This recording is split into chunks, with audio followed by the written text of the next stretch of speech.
ज्ञान का बीजक बनाया ग्रंथ जो सोई भया परमान। कबीर ऐसा नाम जेहि सोई, जान काय ज्ञान को जो हान करे। मम मन मान काय ज्ञान को जो हान करी वही, मम मन मान का।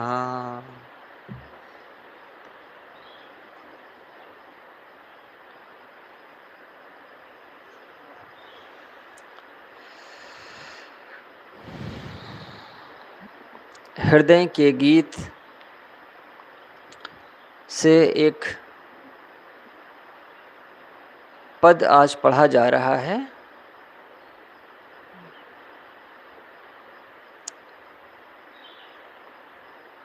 पंखा पीछे वाला थोड़ा धीमे कर लें शुभेंद्र।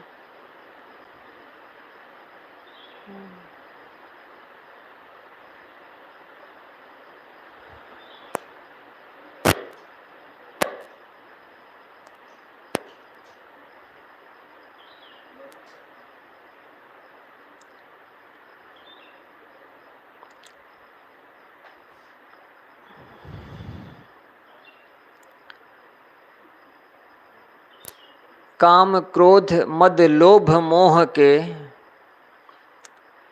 झंझा करते नर्तन।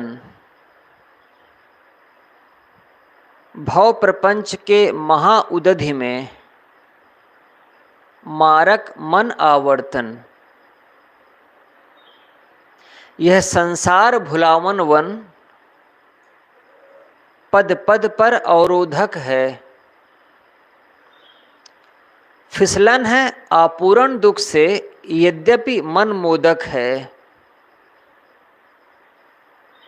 यहाँ फिसल कर गिर जाने में क्या विस्मय करना है, जहाँ वासना की सरिता का निश्वासर बहना है।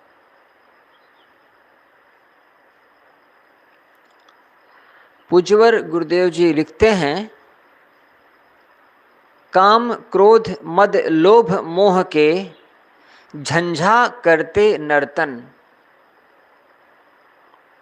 झंझावात जो झिंझोड़ दे, जो हिला दे। तेज हवा, तूफान,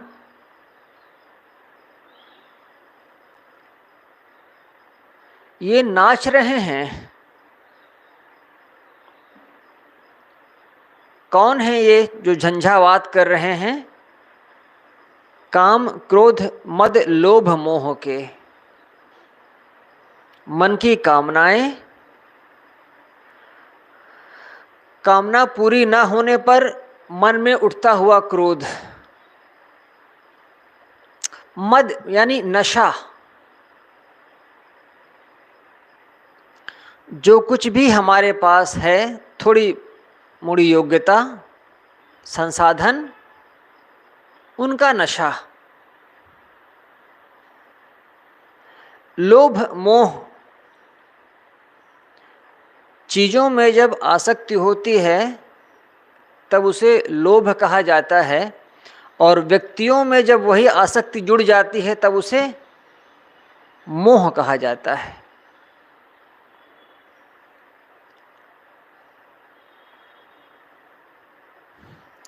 वस्तुओं से जो मन जुड़ता है वह लोभ, और प्राणियों से जहाँ मन चिपकता है वह है मोह।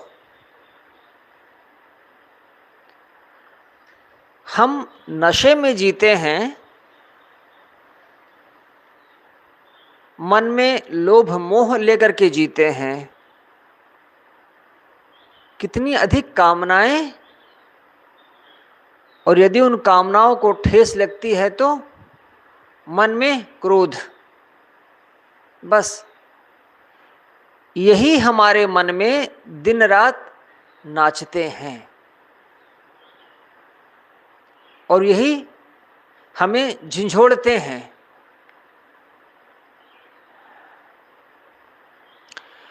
भाव प्रपंच के महाउदधि में, महाउदधि समुंदर, ओशन, छोटा सा जब समुद्र होता है तब उसको दरिया कहा जाता है। 10-20 किलोमीटर, 25 किलोमीटर जिसको हम झील कहते हैं, उसको ही अरबी में दरिया कहा जाता है। जैसे कोई नैनीताल जाए, वहाँ की झील देखे, या कोई कश्मीर जाए और वहाँ की डल झील देखे, तो जिसको हम झील कहते हैं अरबी में उसी को दरिया कहा जाता है। तट के नज़दीक का जो समुद्र है वो दरिया, और जब उसी में गहराई में और आगे चले जाएं तब वो समुद्र हो जाता है। इसी को संस्कृत में महाउदधि कहा गया है। भाव प्रपंच के महाउदधि में एक प्रपंच है।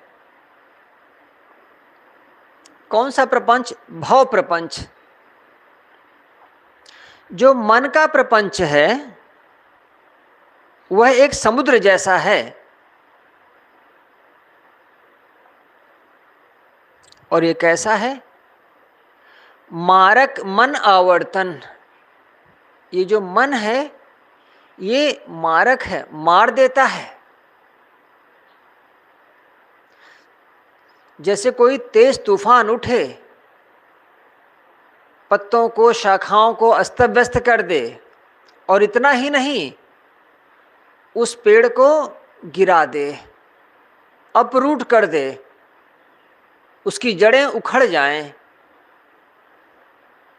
यह जो मन में उठती हुई कामनाएं हैं, ये जो मन रूपी प्रपंच है,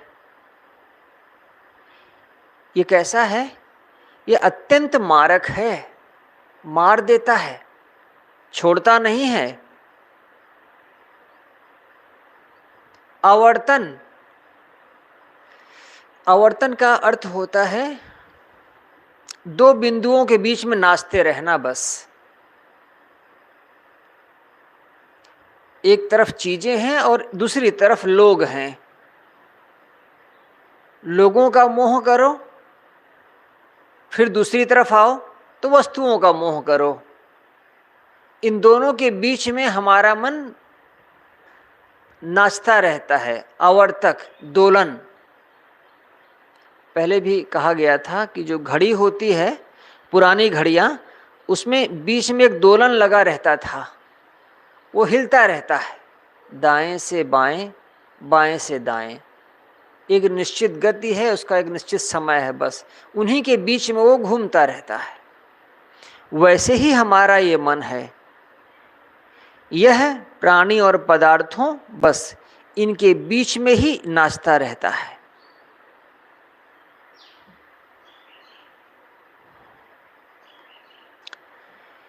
यह संसार भुलावन वन, पद पद पर अवरोधक है। फिसलन है आपूरण दुख से, यद्यपि मन मोदक है। यद्यपि मन मोदक, मोदक, मोद, प्रसन्न करने वाला, खुश करने वाला, मन को इंटरटेनमेंट करने वाला। ये जो संसार है ये कैसा है? भुलावन वन है, पद पद पर अवरोधक है। हर गांव, हर कदम पर अवरोध है। जैसे कोई रास्ते से चले और रास्ते में कंकड़ पत्थर हों, तो कंकड़ पत्थर हर कदम पर चुभते हैं और आगे जाने को हतोत्साहित करते हैं। वैसे ही एक तो अपना मन जो कि कामनाओं में बंधा हुआ है, और दूसरा ये जो संसार है ये भुलावन वन है। भूल जाता है मन इसमें, हर कदम पर ये ठहर जाता है, रुक जाता है। फिसलन है आपूरन दुख से। आपूरन माने एक तो पूरन शब्द है, पूरन अपने आप में पूरन है, लेकिन उसमें आ और लगा दिया, उपसर्ग। आदि से लेकर के अंत तक ये संसार दुखों से पूर्ण है। और कैसा है? फिसलन, फिसलन भरा है।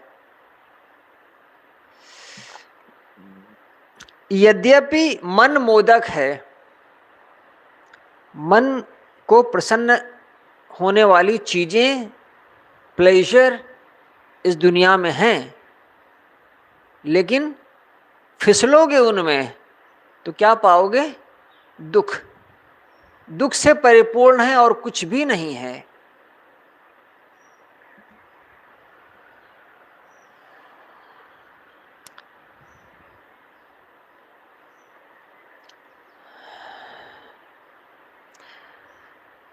हर एक फिलॉसफी का, हर एक चिंतन का अपना एक समय होता है। गुरु जब कोई वचन कहते हैं तो वो गुरुत्वपूर्ण होता है, उनके अनुभव का निचोड़ है वो। वही बात शिष्य भी कह दे और समझे नहीं तो वह वाक्य अपनी गरिमा खो देता है, अपनी गुरुता खो देता है। गुरु के वचन शिष्य समझ ही नहीं पाएगा। एक छोटा बच्चा है, उसके खिलौने उसके लिए कितने कीमती हैं ये आप नहीं समझ सकते हैं, क्योंकि आप बड़े हैं। छोटा बच्चा अपने खिलौनों के लिए लोट-पोट जाएगा, परेशान हो जाएगा। उस बच्चे को आप बताएंगे अरे ये तो ऐसे ही है, ये नकली है, ये झूठ है, वो नहीं मानेगा। क्यों? क्योंकि उसकी चिपकाहट उनमें ज़्यादा है। तो गुरु के जो वचन होते हैं, गुरु का जो अनुभव होता है, वो शिष्य समझे, मुझे इसमें संदेह होता है। शिष्य इसीलिए शिष्य है क्योंकि उसे दुनिया प्यारी जचती है, इसलिए। अगर उसको दुनिया प्यारी ना लगे तो वो तो गुरु हो जाएगा। तो ये जो वचन हैं ये गुरु के हैं।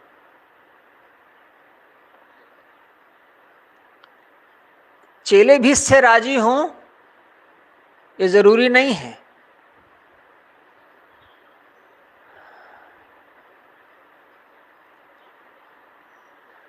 गुरु कहते हैं कि ये संसार एक भुलावन वन जैसा है, हर डगर भुलाने वाली सिद्ध हो सकती है और हर कदम पर इसमें अड़चने हैं। और यदि फिसलो, इस फिसलन भरे मार्ग पर चलो तो देखोगे कि दुख से भरा हुआ है, लेकिन मन के लिए यह बहुत आकर्षक है। मन इसी में खुश रहता है।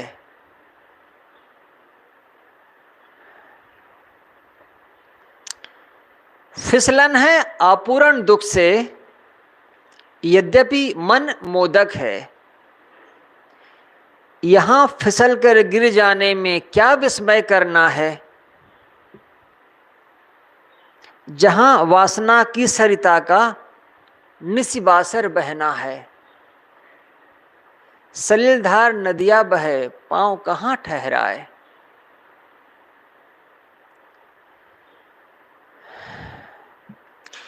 एक नदी बह रही है, बहुत वेग से बह रही है।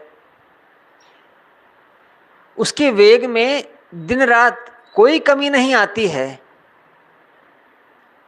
और उसी रास्ते से चलना है, उसी रास्ते से गुजरना है। अगर कोई फिसल कर उस नदी में गिर जाए तो क्या कोई विस्मय की बात है, क्या कोई आश्चर्य होगा? ये तो स्वाभाविक है, बहुत संभावना है। ना फिसलो, इसी में बड़ाई है।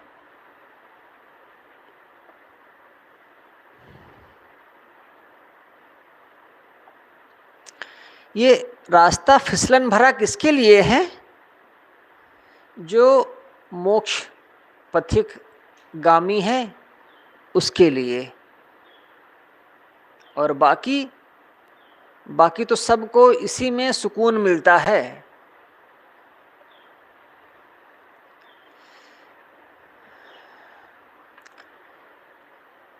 दिल्ली में एक बाजार है, पंजाबी बाग में। तो बड़ा बाजार है, दोनों तरफ रास्तों के आने जाने वाले दुकान वाले, एकदम हमेशा मेला लगा रहता है। वहाँ पर एक बाथरूम बना हुआ है, जहाँ पर बाजार के लोग जाकर के निपटते हैं। उसी बाथरूम के एकदम बगल से एक सरदार बैठता है, चाबी बनाने वाला। चाबी बनाता है, किसी की चाबी खो जाए, किसी को नकली चाबी बनवानी है, किसी को मास्टर चाबी बनवानी है, वो सरदार बैठता था। एकदम मोटा, एकदम गेंडा जैसा, एकदम फैलता चला जाता था उसका शरीर, और जवान था। वहाँ खड़े होने में नाक फटती थी, लोग रुमाल लगा करके खड़े होते थे आने जाने वाले। लेकिन वो सरदार वहीं पर बैठता था, उसकी जो जगह थी, उसे कहीं और जगह मिली नहीं होगी। अब वो जगह निश्चित हो गई है, वहीं बैठता था सुबह से लेकर के शाम तक। लोग जो चाबी बनवाने आते उसको चाबी दे देते और निकल लेते वहाँ से। जब बना लेता तब आ जाते थे। इतना मुश्किल होता था वहाँ पर खड़े होना, दुर्गंध से, तेज दुर्गंध। अब उसका धंधा चलता है वहाँ से। उसे कहते, मतलब मुझको तो कुछ लगता नहीं मुझको तो समझ में आता नहीं, कोई कोई कहता है।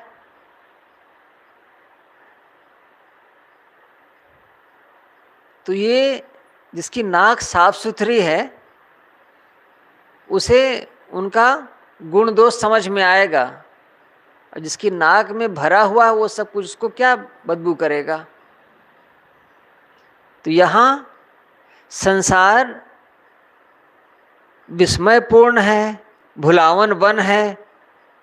यहाँ फिसल कर गिर जाना होगा, ये किसको समझ में आता है? सबको नहीं आता। जो अध्यात्म पथ के पथिक हैं उन्हें ही ये समझ में आता है, और उन्हीं के लिए ये वचन भी हैं। मोक्ष शिखर के हे अवरोही, सावधान हो चलना। मोहक मन माया के मद में पड़कर नहीं विचलना। तुम विचलित नहीं होना। मोहक मन माया के मद में, मन को मोहने वाली वस्तुएं जब मिल जाती हैं तो उनका मद चढ़ जाता है दिमाग पर। हे मोक्ष शिखर के आरोही, आगे बढ़ने वाले मोक्ष पथिक, अवरोह आरोह ये दो शब्द होते हैं। ऊपर उठने में बल पड़ता है, वही है अवरोह। जो मोक्ष शिखर का पथिक का जो पथिक है वह सावधान होकर के चले,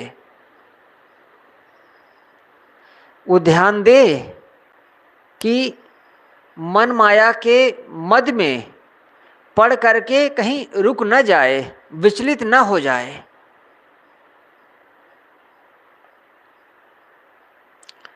जो चलते हैं उनको कठिनाई समझ में आती है, जो नहीं चलते हैं उनको कोई कठिनाई नहीं है।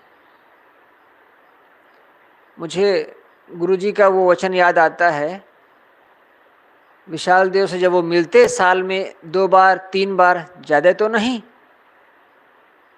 तो विशाल देव उनसे पूछते, तुम तो बहुत करते जा रहे हो, हम तो थोड़े में ही भय रखते हैं, तुम तो बहुत फैलाते जा रहे हो। माने पुस्तकें लिखते हो, उनको छपवाते हो, प्रचार करते हो, उपदेश करते हो, साधकों की भीड़ को संभालते हो, भक्तों के मन को संभालते हो, हमेशा कार्यक्रम बना रहता है, आते जाते हो, तो ये तो ज़्यादा लगता है मुझे। और अपने लिए वो कहते थे, मैं तो थोड़े में ही भय रखता हूँ, न कोई आश्रम बनाया हूँ, न अपने पास लोगों को रखता हूँ ज़्यादा, फिर भी मुझे ज़्यादा लगता है, और तुम ये सब कुछ बढ़ाए जा रहे हो। तो जो साधना पथ का पथिक है उसको वो कठिनाई जान पड़ती है। जैसे एक डॉक्टर है, उसको ऑपरेशन करना है तो वह ऑपरेशन की बारीकियों को समझता है, तो वह ऑपरेशन की कठिनाइयों को भी समझता है। और जो दूसरा है मूढ़ आदमी, उसके लिए क्या है। एक डॉक्टर के पास मैं खड़ा था तो अपने पेशेंट को समझा रहे थे, पेशेंट की उंगली में मवाद भर गया था, तो डॉक्टर ने चीर करके मवाद निकाल दिया। कोई बड़ी बात तो नहीं है, लेकिन वो डॉक्टर साधारण डॉक्टर था, जिसको आप कहते हैं जिसके पास डिग्री नहीं, पढ़ाया नहीं गया, सीख लिया था। तो उसने मवाद निकाला तो उसमें नस कट गई, तो उसकी उंगली जो है ऊपर से जाकर के सीधे 90 डिग्री पर मुड़ जाती थी। तो वो आदमी आया और कहता था कि मेरी उंगली सीधी थी, तुमने इसको ऐसे कर दिया। कहता है भाई अब हो तो गई ही है, अब क्या करोगे। तो वो सर्जन था नहीं, उसे लगा काट के थोड़ा सा मवाद निकाल देना, उसमें क्या बुरा हो जाएगा। लेकिन वो जो बारीकियां हैं उसकी वो नहीं जानता था। जो सर्जन होता है, जो डॉक्टर होता है, उसकी बारीकियों को समझता है, वो जानता है कैसे करना है। और दूसरे तो कहते हैं बस ऐसे ही काट करके थोड़ा सा निकाल दो। जो साधना के रास्ते पर चलता है वह साधना में कैसे अपने आप को बचाते हुए चलना है इसको समझता है। और दूसरे तो उसमें रचते पचते हैं, उनको उसी में खुशी मिलती है।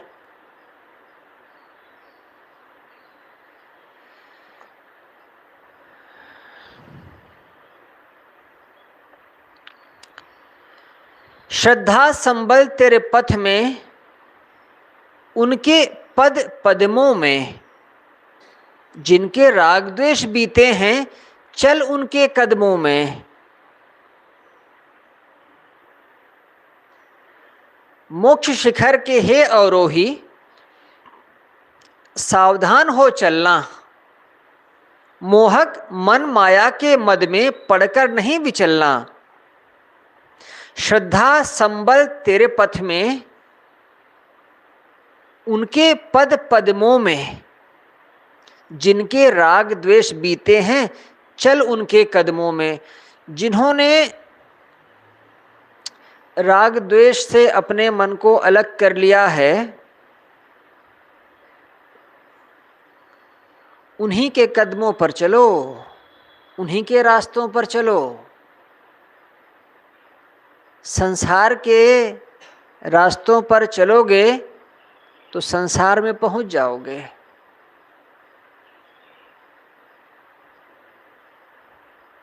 श्रद्धा और संबल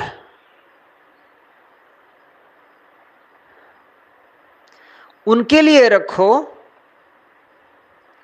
उनके पद, पैर, पद्म, कमल, उनके चरण कमलों में श्रद्धा रखो, जिनके लिए राग द्वेष बीते हुए हैं और जिन कदमों पर वो चले हैं वही तुम्हारा पथ है, वही रास्ता है। ममता मोह काम मद जीते, वे सद्गुरु साचे हैं, वे ही तेरे सबल सहारा, उनसे ही राचे हैं। ममता मोह काम मद जीते, वे सद्गुरु साचे हैं। सच्चा सद्गुरु कौन है? जिसने ममता मोह काम और मद, ये जो हमारे जीवन में नाचते हैं, हर घर में, हर मन में, इनको जिसने जीत लिया है वही सच्चा सद्गुरु है। वे ही तेरे सबल सहारा, उनसे ही राचे हैं, वही तुम्हारे सबल सहारे हैं। उन्हीं में अपने मन को रांचो, लगाओ।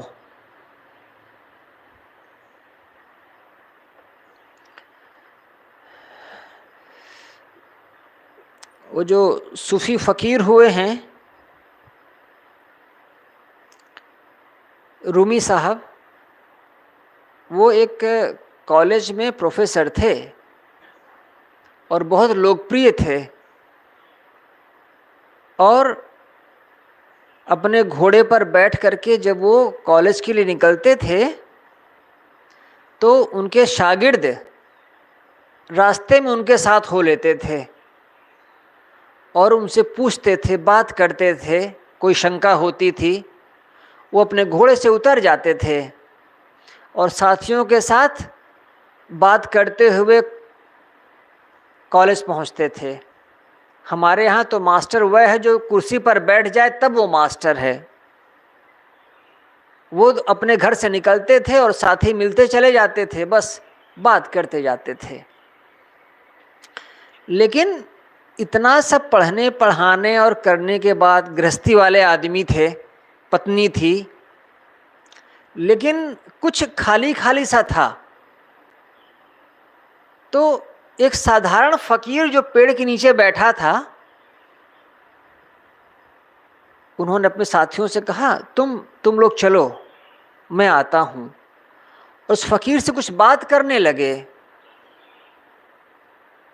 तो फकीर को जान पड़ा कि ये तो बड़ा लर्नेड आदमी है, कहीं पढ़ाता है। तो उनका नाम था शम्स तबरेज। तबरेज एक जगह है, वहीं का, जैसे आपने देखा होगा, ये उर्दू की ये शैली है, जो आदमी जहाँ का होता है अपने नाम के आगे वो जगह को लगा देता है। ये उर्दू की शैली है। जैसे फिराक गोरखपुरी, वो रहे इलाहाबाद में पर गोरखपुर के थे, इसलिए वो अपने नाम के साथ इलाहाबादी कभी नहीं लगाए। साहिर लुधियानवी उर्दू का फिल्मों का जो सबसे बड़ा लेखक माना जाता है अब तक का, वो साहिर को माना जाता, साहिर। वो लुधियाना के थे, उनकी माँ इलाहाबाद की थी, विवाह करके वहां गई थी।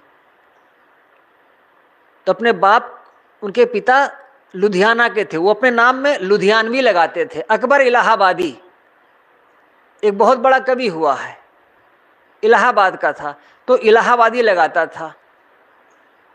जोश मलिहाबादी, मलिहाबाद लखनऊ के पास एक जगह है, वहाँ का एक शायर हुआ है जोश। तो वो लखनऊ छोड़ के दिल्ली रहे, लेकिन नाम लगता था जोश मलिहाबादी। दाग देहलवी, दिल्ली के एक शायर हुए हैं दाग, वो रहे कहीं भी हो लेकिन नाम लिखते थे दाग देहलवी।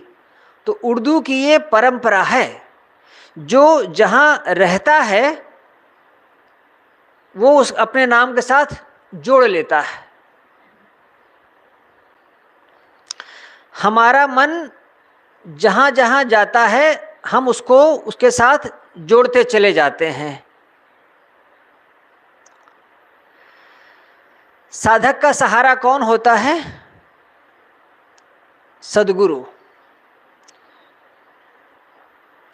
रूमी के जो गुरु थे वो तबरेज के थे, शम्स तबरेज।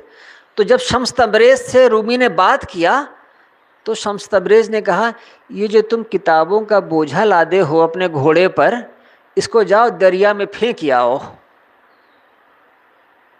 और तब आकर के बात करना। तो वो तो अपने शास्त्रों के नाते ही इतना बड़ा ज्ञानी हुआ था ना रूमी। तो जब उसको किसी ने कहा, एक सड़क छाप फकीर ने कहा कि अपने ये फेंक कर आओ, तब उसका दिमाग एकदम जल गया। उसे लगा अरे पुस्तकें इतनी व्यर्थ हैं। और तब वो आते जाते, कॉलेज जाए तो और कॉलेज से लौटे तो, वो दोनों टाइम उस फकीर के पास रुकने लग गया। और एक दिन उसने फकीर से कहा कि मेरा घर है यहाँ पर, उसमें आप चलेंगे, रहेंगे? और फकीर तैयार हुआ। शम्स तबरेज रूमी के घर आकर के रहे, और जब वो घर आकर के रहे तो रूमी ने कॉलेज जाना बंद कर दिया, पढ़ाना बंद कर दिया। तो उसकी पत्नी और बच्चे बड़ा आहत हुए, भाई ये क्या बात हुई, थोड़ा मोड़ा बैठ लो इनके साथ, ये क्या कि सब कुछ छोड़ करके तुम यहीं बैठे हुए हो।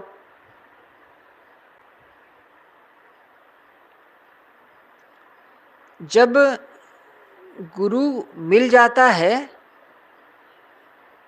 तो एक दीवानगी सी आ जाती है, और जो मन का गणित होता है ना, जो मन का गुणा भाग होता है, वो बिखर जाता है। फिर मन वो गुरु के इर्द गिर्द ही नाचता है, दूसरों को समझ में नहीं आता है। उनको नहीं समझ में आता कि ऐसा क्यों हो गया, उनको लगता है कि अब तो बिगड़ गया।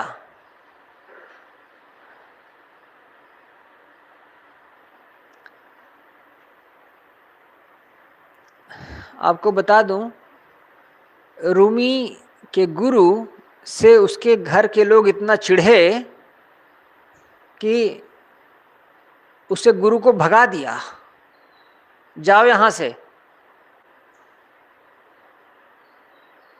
वो भाग गया, चला गया, क्या करे। रूमी आए, उनको पता लगा गुरु नहीं है।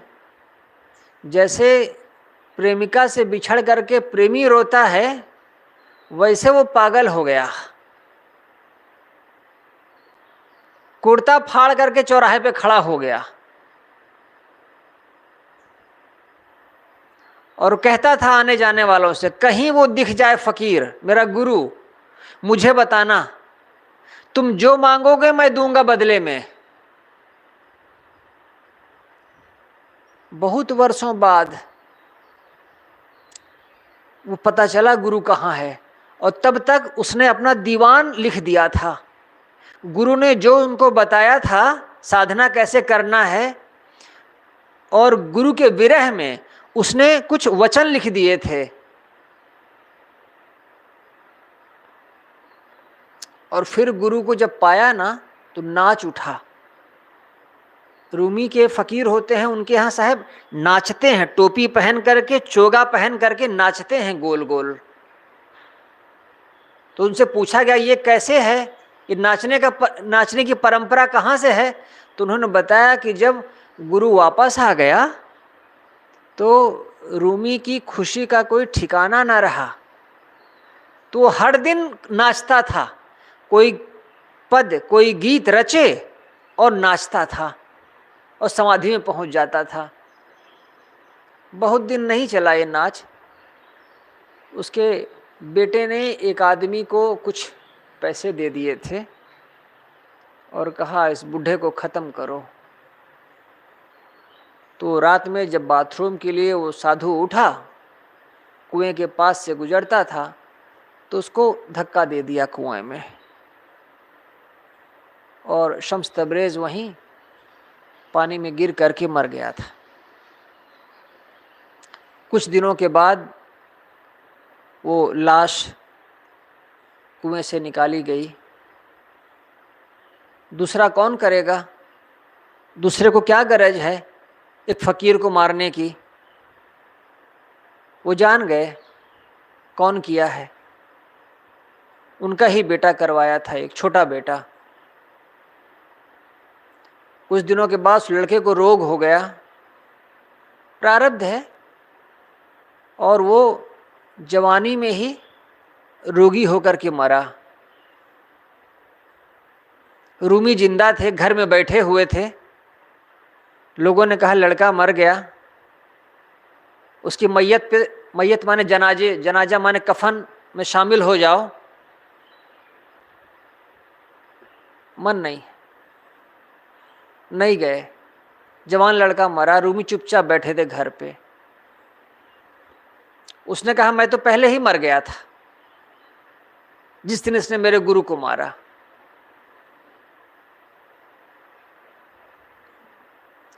ऐसा जब सद्गुरु मिलता है तो बस उनसे ही रांचे, उन्हीं से तुम राजी हो जाओ। सद्गुरु को साधक सेवे जब मन वाणी काया से, तभी बचा रह सकता है वह कीचड़ मन माया से।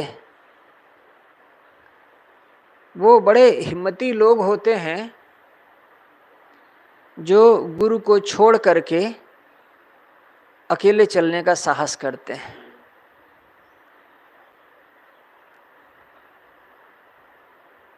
बहुत साहसी होते होंगे।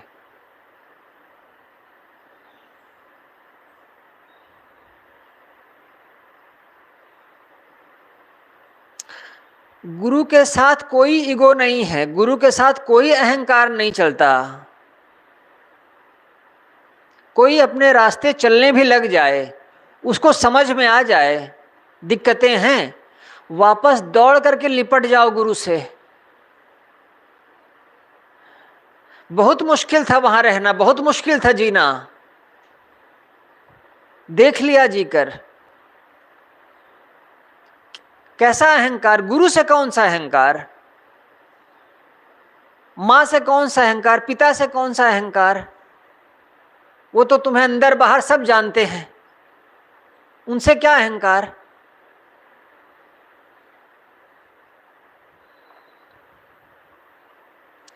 सद्गुरु को साधक सेवे, साधक सद्गुरु को ही सेवे जब मन वाणी काया से, शरीर से, मन से, वाणी से, बस उन्हीं को ताके। वो जो कहते हैं, वो जो करते हैं, वो जो जीते हैं, साधक का चित्त गुरु में लगा रहे, तभी बचा रह सकता है वह कीचड़ मन माया से। कीचड़ बहुत जल्दी लग जाता है, कपड़े में एक बार लग गया फिर दाग नहीं छूटता है, गंदा हो जाता है। जो साधक साधु गुरु से दूरी बना करके जिए, उसके मन में माया की कीच लग जाती है, बचना मुश्किल है।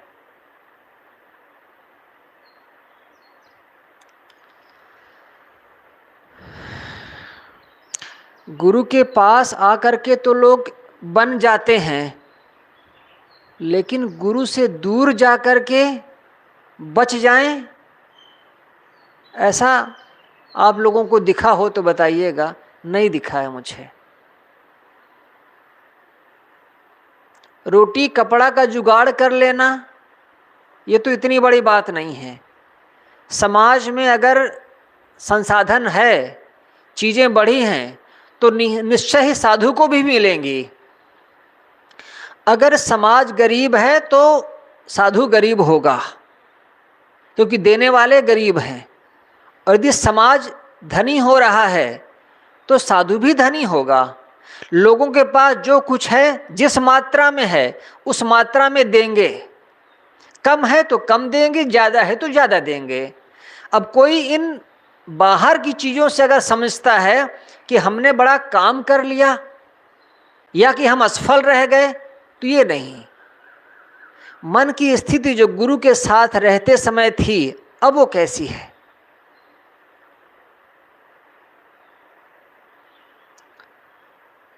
दाग लगाने वाले साधन सभी और बिखरे हैं, सद्गुरु के सच्चे अनुयायी ही केवल निखरे हैं।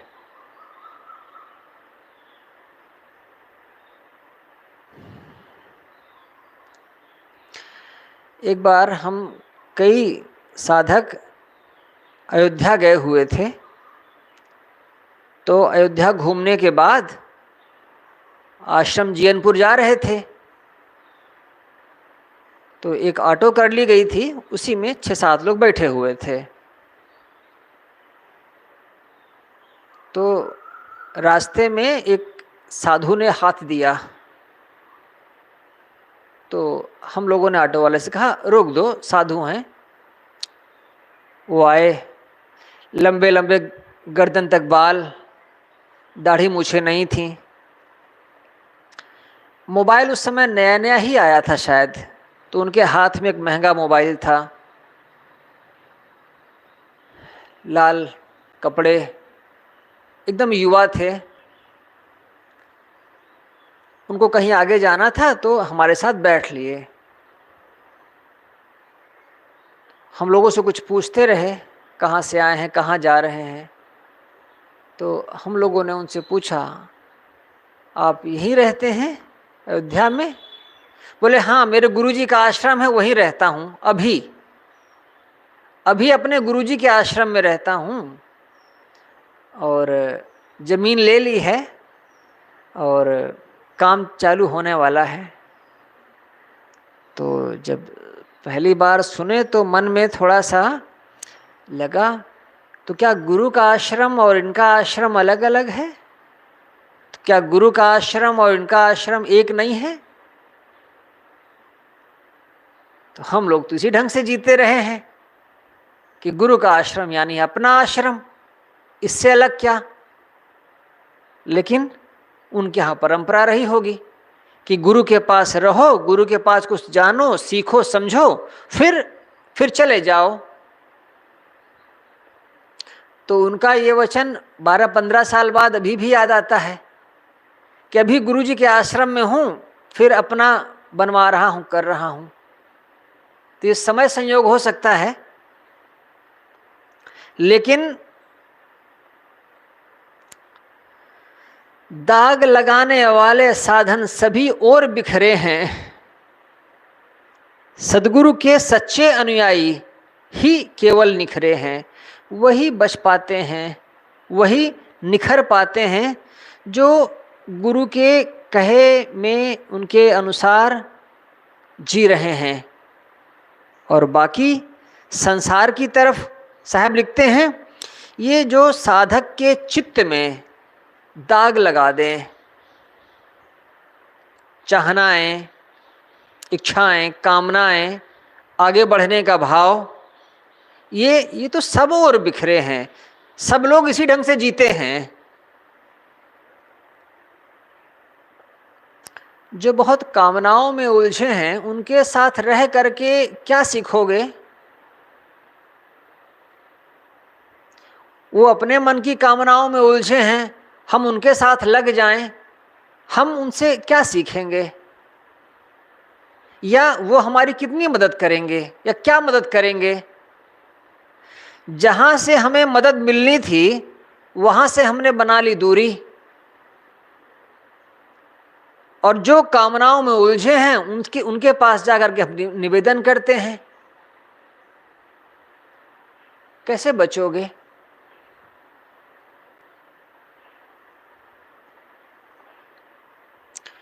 एक दिन, कोई कहा करते हैं कि एक दिन रहना होगा तो रह लेंगे उस तरीके से। एक दिन भी रहना मुश्किल होता है, एक दिन भी रहना मुश्किल होता है कामना वालों के बीच में। जिसके मन में बहुत कामनाएं हैं, बड़ी इच्छाएं हैं, ऐसे व्यक्ति के साथ आप एक पल नहीं रह सकते।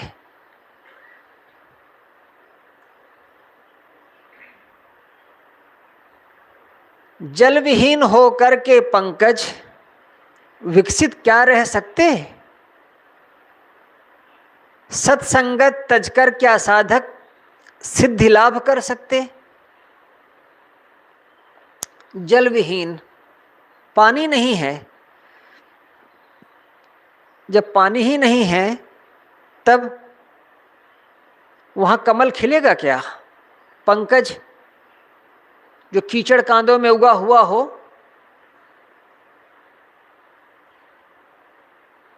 जैसे कमल पानी के बिना रह नहीं सकता, विकसित हो नहीं सकता, वैसे सत्संगत तज कर, सत्संग को छोड़कर क्या साधक सिद्धि लाभ कर सकते?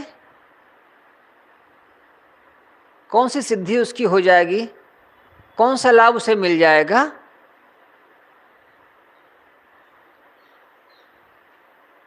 वसीम बरेलवी का एक शेर है कहीं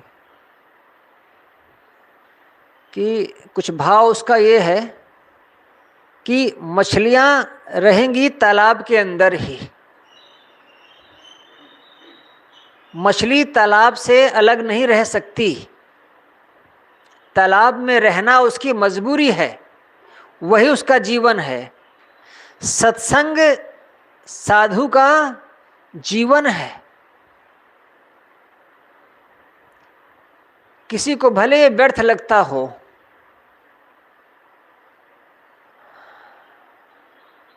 लेकिन और कोई आधार नहीं।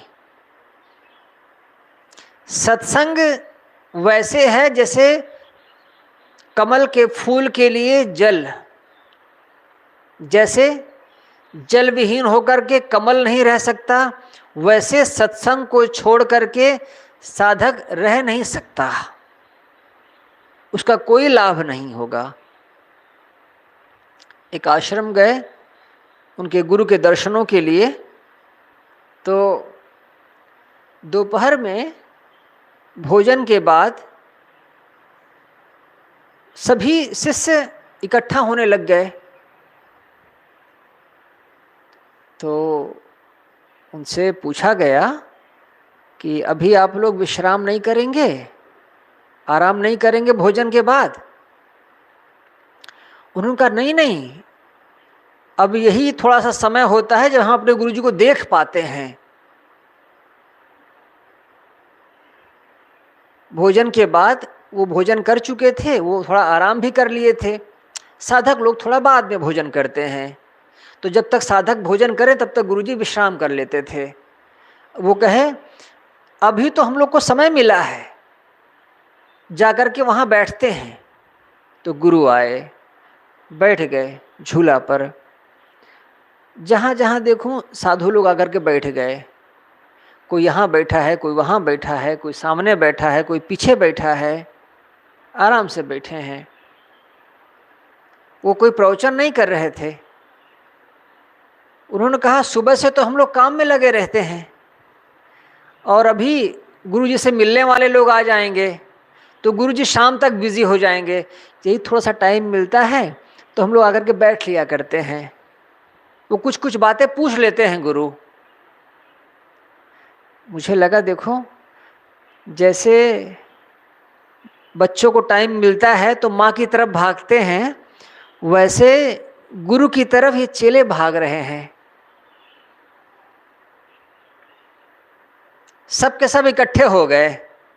कोई पंखा करने लगा उनको कोई पैर के पास बैठ गया, कोई दूर बैठ गया। वो कुछ बोलते थे, कुछ पूछते थे, चुप बैठे रहते थे।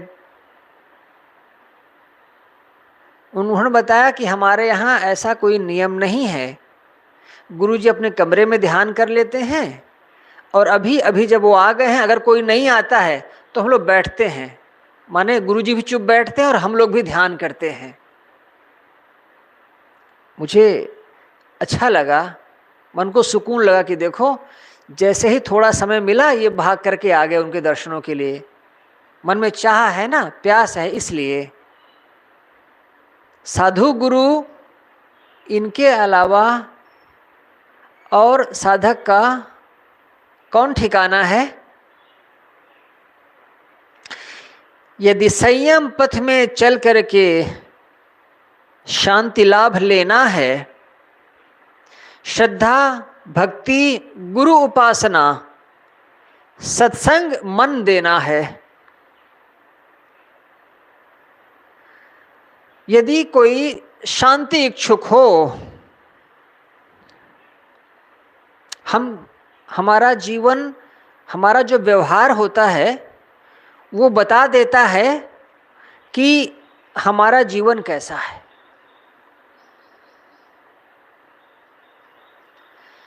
जैसे कोई फल मीठा है या कोई फल कसैला है, उसको आप गारिए, उसका रस निचोड़िए और एक पात्र में इकट्ठा कीजिए और उस पानी उसको पीजिए, तो जो फल का वास्तविक टेक्सचर है, जो फल का वास्तविक रस है, वो यहाँ आ गया है पात्र में। उसको पीते हैं तो समझ में आ जाता है कि मीठा है कि कम मीठा है। जब हम किसी से व्यवहार लेते हैं तो हमको भी समझ में आ जाता है कि हम क्या हैं और सामने वालों को भी पता चल जाता है कि हमने क्या कमाया है। एकांत के क्षणों में हम जो कमाते हैं, व्यवहार के क्षणों में वह उभर करके सामने आ जाता है।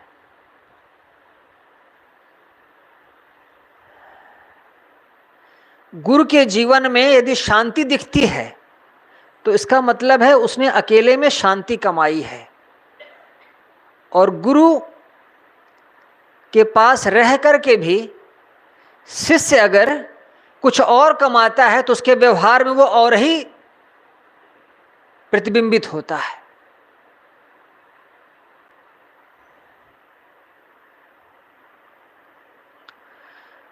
कोई अपने जीवन में शांति लाभ लेना चाहे तो रास्ता क्या है? यदि संयम पथ में चल करके शांति लाभ लेना है, श्रद्धा भक्ति गुरु उपासना सत्संगति में मन देना है। मन के लिए वही एक रास्ता है, सत्संग। सत्संग का मतलब ये नहीं दोहराव, ये तो शास्त्रों का दोहराव है, ये तो बीती बातों का दोहराव है।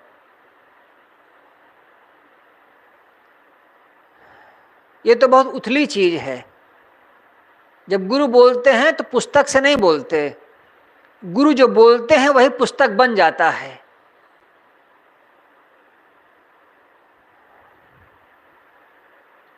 सत्संग का मतलब होता है अपने मन में ही गोते लगाना, अपने मन में ही डूबना, अपने मन में जो हीरे हैं, जो मोती हैं, जो कंकड़ है, जो कचरा है, उसको निकाल करके ऊपर लाना, वो है सत्संग। गुरु उपासना, इसका तो पहले जब परमात्मा को माना गया तो लोगों ने कहा कि बिना परमात्मा के ईश्वर नहीं हो, बिना परमात्मा के धर्म नहीं हो सकते।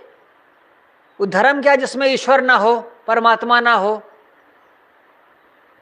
एक दिन ईश्वर सो गया, लोगों ने कहा गुरु, गुरु से बढ़कर और कोई नहीं। गुरु अगर ज्ञान न दे तो शिष्य क्या है, बोधा है, कुछ नहीं है। तो गुरु की बड़ी महिमा। पता नहीं आगे आने वाले समय में जैसे परमात्मा साइड हो गया है, वैसे गुरु भी साइड हो जाएगा। परमात्मा के बिना भी धर्म चलते हैं, हो सकता है बिना गुरु के भी चले सिस्टम अध्यात्म का। आवश्यकता किसकी रहेगी? चलने वाले की। वही गुरु रूप होगा जो चलेगा, और जो नहीं चलेगा वो नहीं होगा।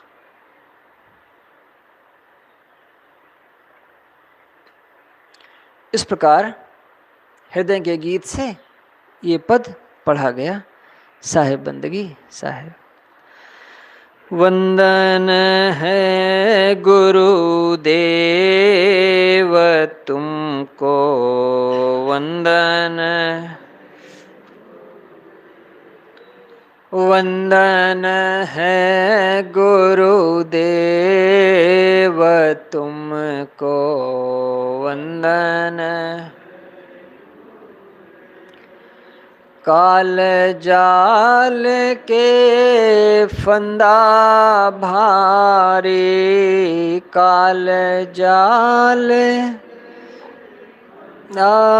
भारे परख लखायो भेव तुमको, परख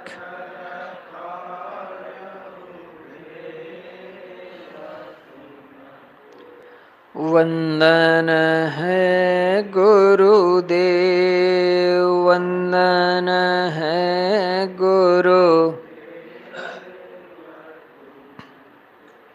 वंदन है। वेद शास्त्र सब खोजत हारे, वेद खोजत हारे मर्म न केव तुमको, मर्म न जानत,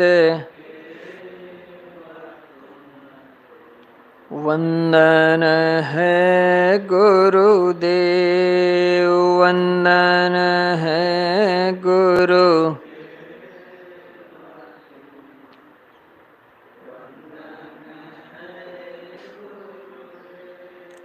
गुरु समान और को दाता, गुरु समान और ताकि करिए सेवत, जे सेवत तुमको, वंदन है गुरुदेव, वंदन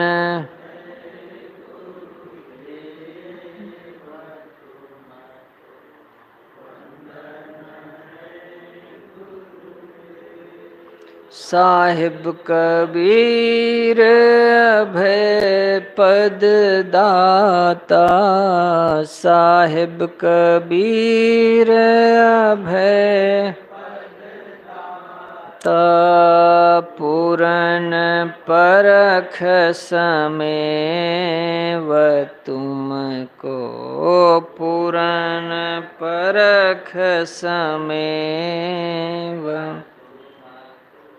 वंदन है गुरुदेव, वंदन